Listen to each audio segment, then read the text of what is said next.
Olá pessoal, sejam bem-vindos ao primeiro vídeo em que nós vamos falar sobre o fruto do Espírito na vida de Cristo. Então nesse primeiro vídeo nós vamos estar vendo justamente sobre o que é o fruto do Espírito no texto de Gálatas 5, a partir do 19, que diz: Ora, as obras da carne são conhecidas e são prostituição, impureza, lascívia, idolatria, feitiçarias, inimizades, porfias, ciúmes, iras, discórdias, dissensões, facções, invejas, bebedices, glutonarias e coisas semelhantes a esta, a respeito das quais eu vos declaro, como já outrora vos preveni, que não herdarão o reino de Deus os que tais coisas praticam.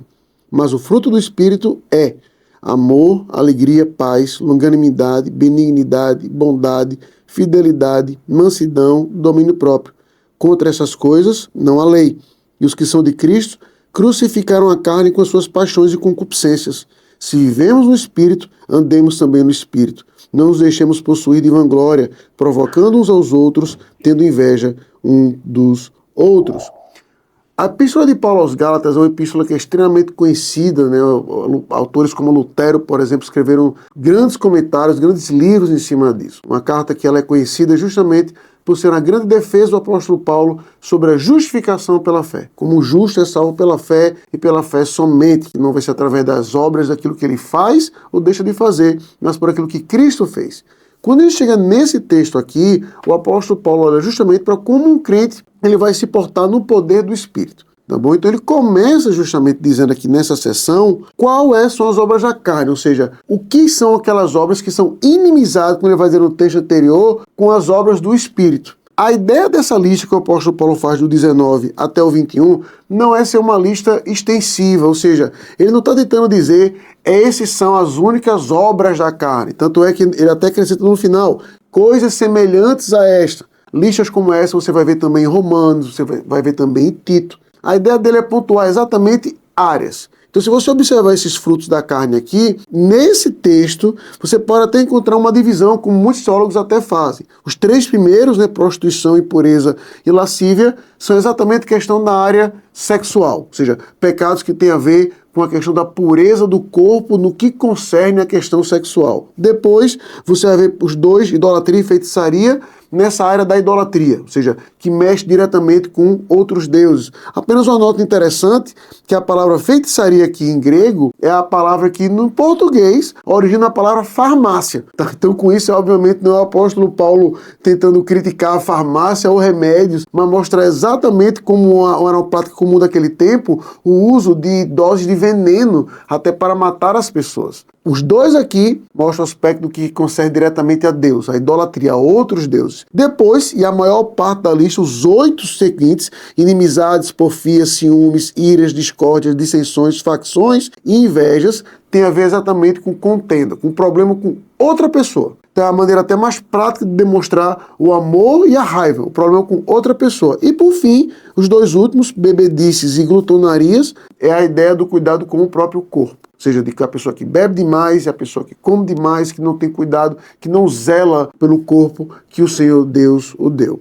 Então veja que essas são as obras, como o próprio texto vai dizer, que fazem guerra com aquilo que é do Espírito. Essas obras são conhecidas e Paulo faz aqui a lista que, de novo, não é extensiva. Então veja que quando o apóstolo Paulo termina essa lista, ele vai dizer que as pessoas que praticam isso não herdarão o reino de Deus. Aí você pode estar pensando desde já, pois pastor, acabou-se. Porque eu já pratiquei um monte disso aí, volta e meia eu como um prato de comida mais do que devo, volta e meia eu tô tendo briga com meu vizinho que não deveria, às vezes eu tô olhando para onde não devo, no que concerne a uma mulher, por exemplo, a um homem, quer dizer então que eu não sou crente, quer dizer então que eu não vou para o reino dos céus. A palavra que Paulo usa aqui para que tais coisas praticam denota uma ideia de continuidade. Ou seja, Paulo não está olhando para uma pessoa que cometeu uma vez esse pecado no passado, senão ele mesmo não entraria aqui. Não. Está olhando para uma pessoa que vive na constância desse pecado. Ou seja, ele está olhando para uma pessoa que vive na prática constante desse pecado.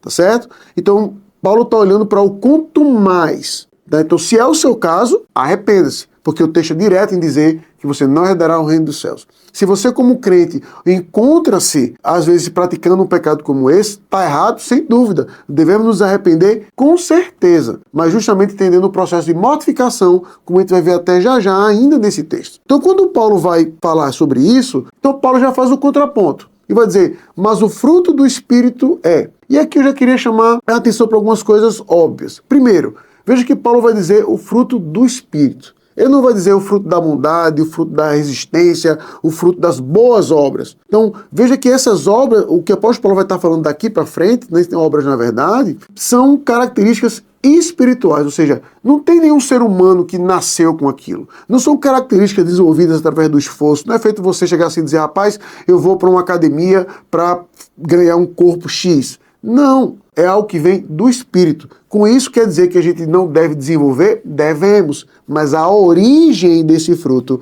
é necessariamente espiritual, tá? Então Paulo, a primeira coisa vai dizer que o fruto é do Espírito, não é nosso, não é da nossa boa vontade, mas é do Senhor. 2, o fruto do Espírito é. Então as características que Paulo vai estar apontando nesse texto não são características eu sou isso, eu sou aquilo, minha característica é a alegria, minha característica é o amor. Não, é um fruto só. Tá? Se você quiser, caso queira fazer analogia comum, é uma laranja com vários gomos. Então aquilo ali é uma laranja. Paulo está olhando para o todo, ao qual no Senhor podemos e devemos desenvolver. Mas o mais interessante é se você observar que essa lista aqui, ela não é um contraponto direto às obras da carne, ou seja, Paulo não pega a quantidade exata do que ele falou em cima e vai fazer um contraponto. Vamos fazer um contraponto aqui.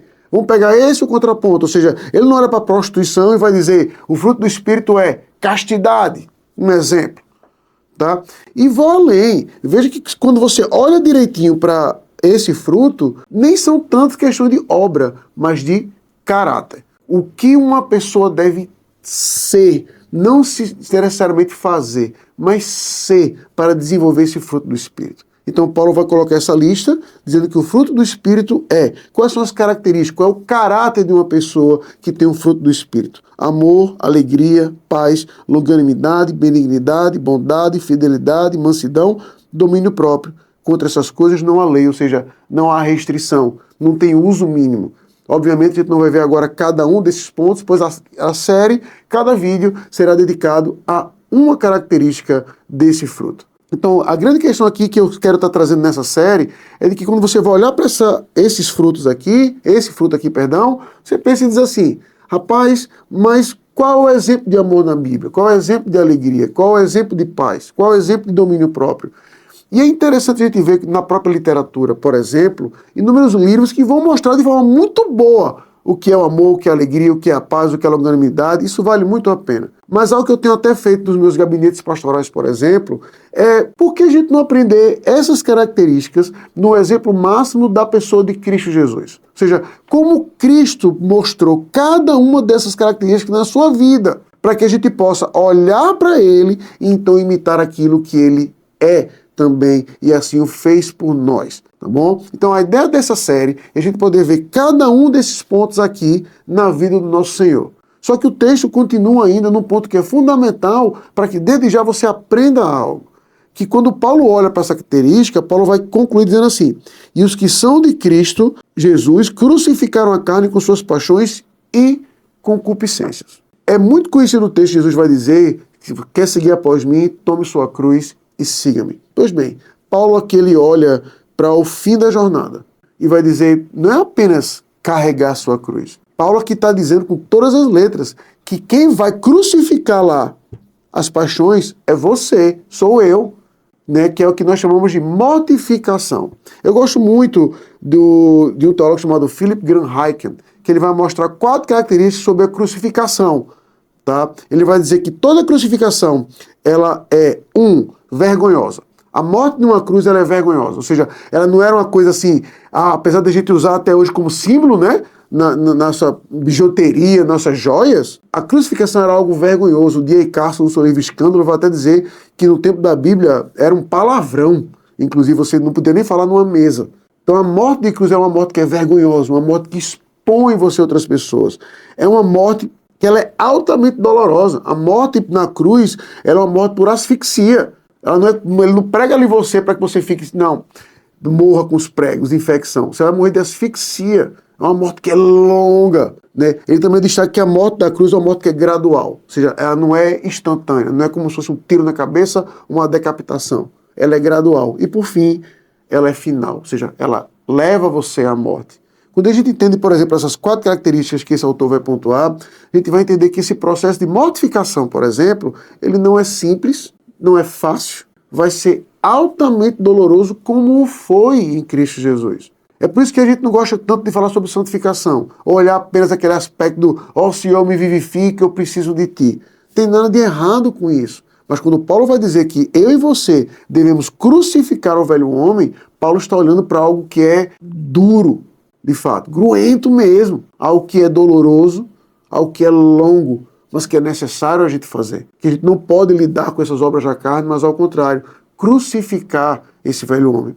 Por quê? Aí Paulo então vai dizer, se vivemos no Espírito, andemos também no Espírito. Ou seja, se nós somos agora espirituais, ou seja, se nós somos agora filhos de Cristo, por aquilo, irmãos de Cristo, melhor dizendo, irmãos do nosso Senhor, filhos de Deus Pai, e aplicados através do Espírito Santo, ou seja, a Trindade agindo em cima disso, nós podemos olhar para isso e dizer, já, tudo bem, já que eu sou espiritual, que eu ande de forma espiritual também. Tá? Como bem diz o autor Jerry Bridges, aqui a gente vê exatamente a ideia de como a prática vai alimentando o caráter e o caráter é a prática. Se o fruto do Espírito são características de caráter, que esse caráter então defina aquilo que eu sou. Tá? Defina a minha prática. E eu sou espiritual por aquilo que Cristo fez. Então, se nós somos espirituais, que andemos no Espírito.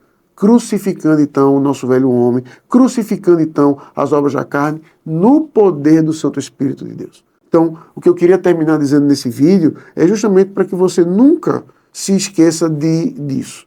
Quando a gente fala de santificação, a tendência é a gente enfatizar o faz isso, faz aquilo, deixa de fazer isso. Lembre-se de quem empodera você para tal, que é o Santo Espírito de Deus nos dado por Cristo Jesus. Lembre-se disso, para que então você lembre que você é espiritual, que no poder dele você pode crucificar o velho homem e andar no poder do Espírito, praticando o fruto do Espírito, que nós vamos ver ao longo dessa série. Então, peço desde já que você acompanhe, curta, compartilhe, tá? E até o próximo vídeo, onde nós vamos ver sobre o amor. Que Deus o abençoe.